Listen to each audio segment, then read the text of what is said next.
to the Unitarian Universalist Church of Worcester podcast. We are a community built on love, hope, and justice. Our goal is to inspire people to take on the challenges of a changing world. Each week we'll bring you a reflection from our minister, the Reverend Payson, recorded during our Sunday service. Maybe it'll move you, challenge your thinking, or even stir up a little righteous indignation. That's all welcome here. Thanks for listening.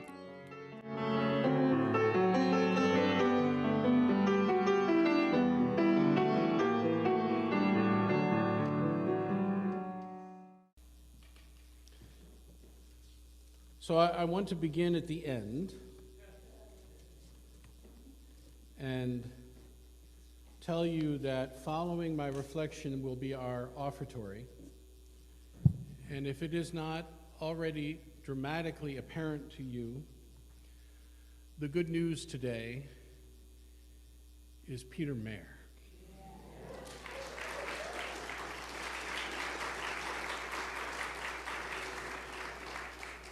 Who graced us so remarkably last night with his music and his words and his stories. And we are equally honored to have you with us this morning. I tried to keep it a secret because I was thinking, I don't want people to just say, oh, I don't need to go to the concert because Peter's going to play on Sunday morning. And then when I told the board that, they were like, hey, we're just going to take a poll at the door. If you weren't here at the concert, it's $30. Right?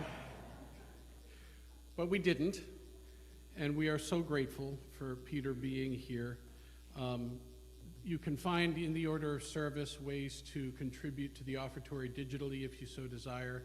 I think it's 508-231-5335 to contribute digitally. And anyway, as I've been describing this fall, can we turn this down just a little bit? Pulpit mic. Awesome. So I've been describing this fall since my hip replacement in August. Much of my own psychic attention is turned to remembering my childhood at the beginning of the journey through hip disease that has resolved over the past couple of months. As a boy, I was not able to run around like my friends. I often found myself sitting on the sidelines and watching. And there were exquisite moments when I found myself laying on the ground watching the sky. Whether during the day or on special occasions at night, enjoying cloud formations and starlight. The experience was one of becoming literally lost in those moments. The stars at night were particularly special. There is something thrilling and awesome about contemplating the night sky. And in the darkness of my summer home in the farm country of central New York, where there was little, if any, light pollution, my cousins and I would lay on the ground and occasionally spot a satellite moving thousands of miles an hour overhead. For me, though, the pinnacle of this experience was the sense of losing myself into that night sky. The thrilling nature of looking so long at the stars that they seemed to begin to move toward me like raindrops, falling, falling, falling. Years later, when I would learn the science of molecular generation and contemplated the idea that the atoms from stars and other forms of life preceded me were in fact the essence of what I am and who I am, the experience of losing myself into space became home to me again. Moreover, when I began to study meditation as a youth, and discovered the idea of unitary oneness, which is the essence of many meditation techniques, the peak experience of dissolving oneself entirely into that moment. Those starlight nights return again to my mind. Years ago, scientists and theologians began studying what we now call neurotheology, which is a combination of brain science and the biology of belief.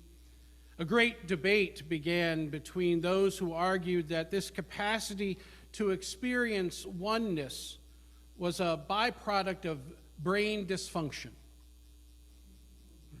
and those who argued that such capacity was in fact a higher form of brain function, were we spiritual beings having a human experience or human beings that occasionally went spiritual? They studied meditation masters with PET scans and discovered that at the peak of the meditative experience, those practitioners were able to access and dissolve, if only for a few moments, the very neural barriers of the brain that compartmentalize human experience, as if for a moment to stop needing to categorize and file everything and simply dwell in it all. Now, what comes to mind immediately for me is the popularization of the selfie, because I think this is the ultimate example of what it means to inhabit the brain's capacity to want to capture, catalog, and file every experience we have. But there are those of you here, and I know who you are, some of you, and myself included, who often refuse to pick up the camera. Sometimes often refuse to take it with us, in recognition of the fact that what we seek is not to capture the moment in order to be able to remember it or share it with friends, but to literally enter the moment in order to experience becoming part of that which we have engaged. Philosophers have described this moment in other ways. I remember Sam Keen, the freelance philosopher, in his book, Hymns to an Unknown God, who wrote about everyone being born enchanted, recalling that when he was a boy, sometimes he'd wake in the morning to feel his face and discover whether he was a boy dreaming he was a bear, or a bear dreaming he was a boy. He reminds us that children do not play in simile. Youngest children do not play in simile. They don't know how to be like something. At some point early on in our development, instead of being like something, playing in metaphor, our children experience this opportunity to be the snake slithering across the ground, or gallop like a horse across a field, or roar like a bear. And then, as our brain develops, somehow we lose that capacity.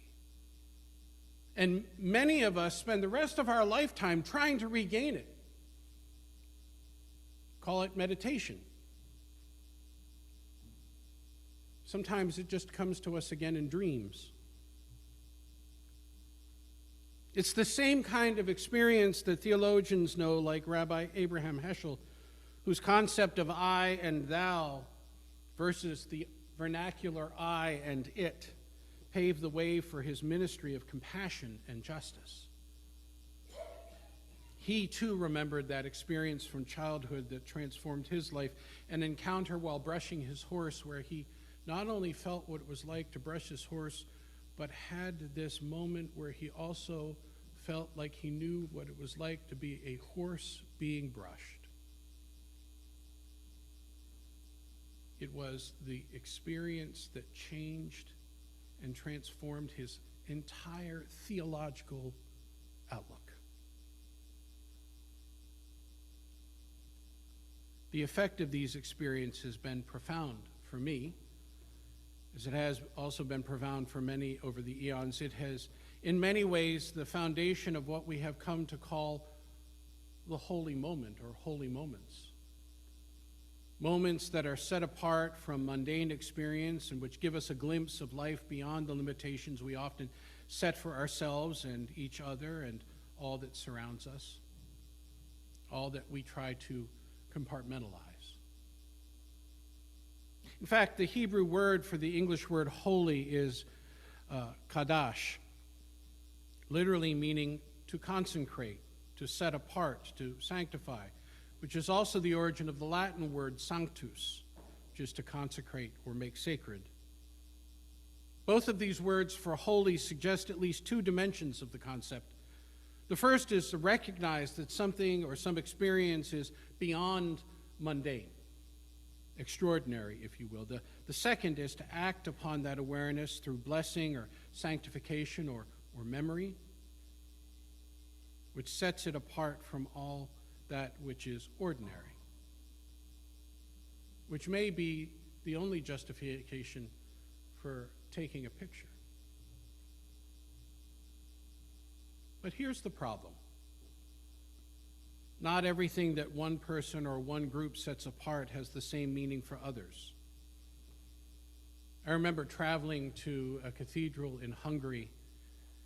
When we entered it, we discovered that many of the ancient Christian frescoes of the cathedral had been washed over, and large Arabic script formed on the surface.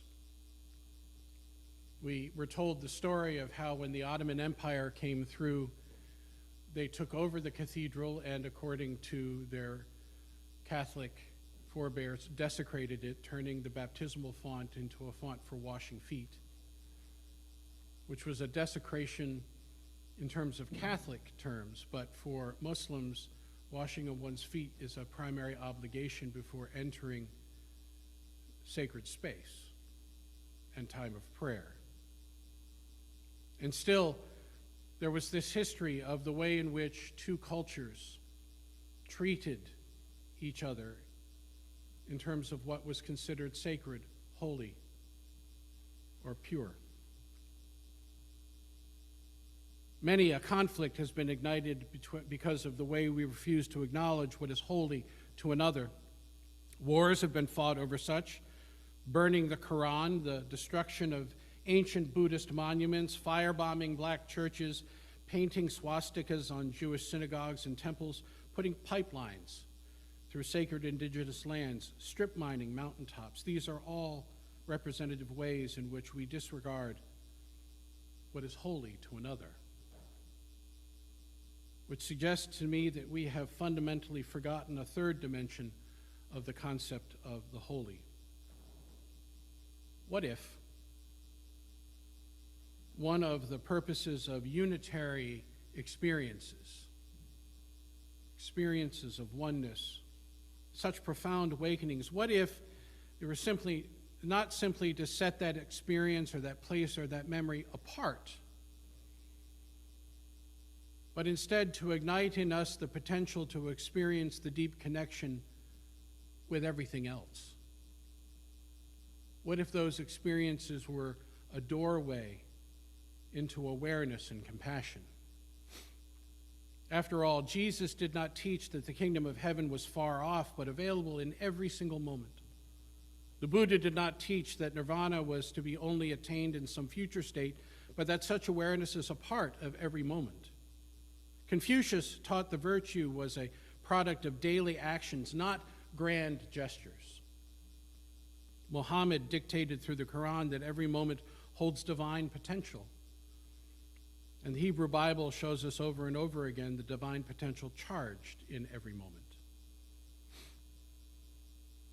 What would change in us if this awareness were foremost in our minds and our hearts as we journeyed together?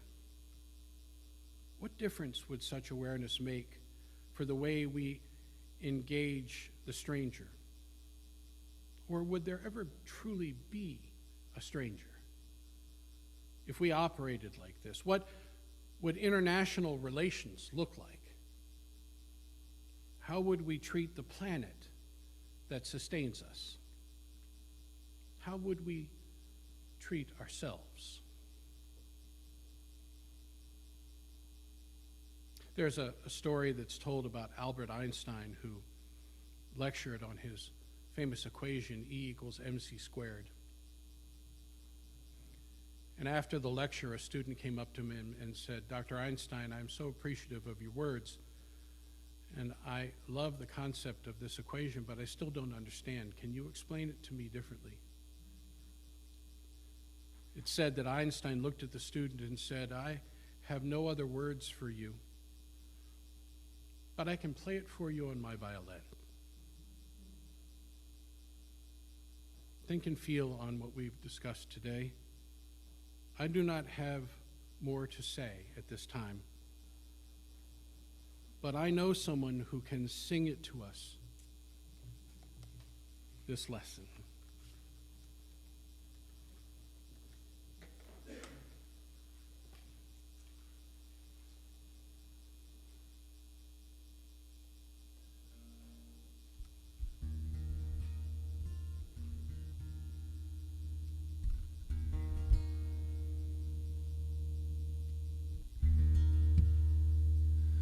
When I was a boy, each week on Sunday we would go to church and pay attention to the priest.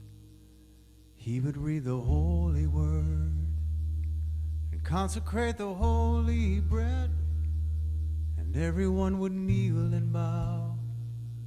Today the only difference is everything is holy now. Everything is holy now. And when I was in Sunday school, we would learn about the time Moses split the sea in two. Jesus made the water wine. I remember feeling sad. Miracles don't happen still, but now I can't keep track, 'cause everything's a miracle.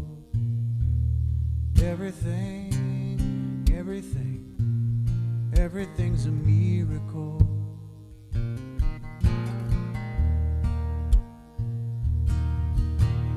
Wine from water is not so small, but an even better magic trick is that anything is here at all. So the challenging thing becomes not to look for miracles, but finding where there isn't one. When holy water was rare at best, it barely wet my fingertips. Now I have to hold my breath like I'm swimming in a sea of it. Used to be a world half there, heaven's second-rate hand-me-down, but I walk it with a reverent air, 'cause everything is holy now.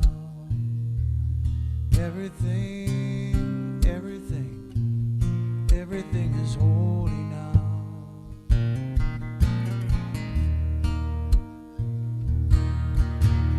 Read a questioning child's face, say it's not a testament, that'd be very hard to say. See another new morning come, say it's not a sacrament, tell you that it can't be done.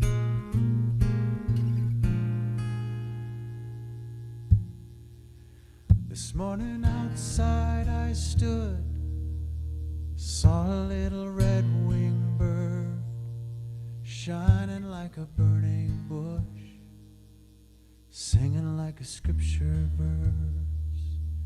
It made me want to bow my head. I remember when church let out, how things have changed since then. Everything is holy now. You Used to be a world half there, heaven's second-rate hand-me-down, but I walk it with a reverent air, 'cause everything is holy now.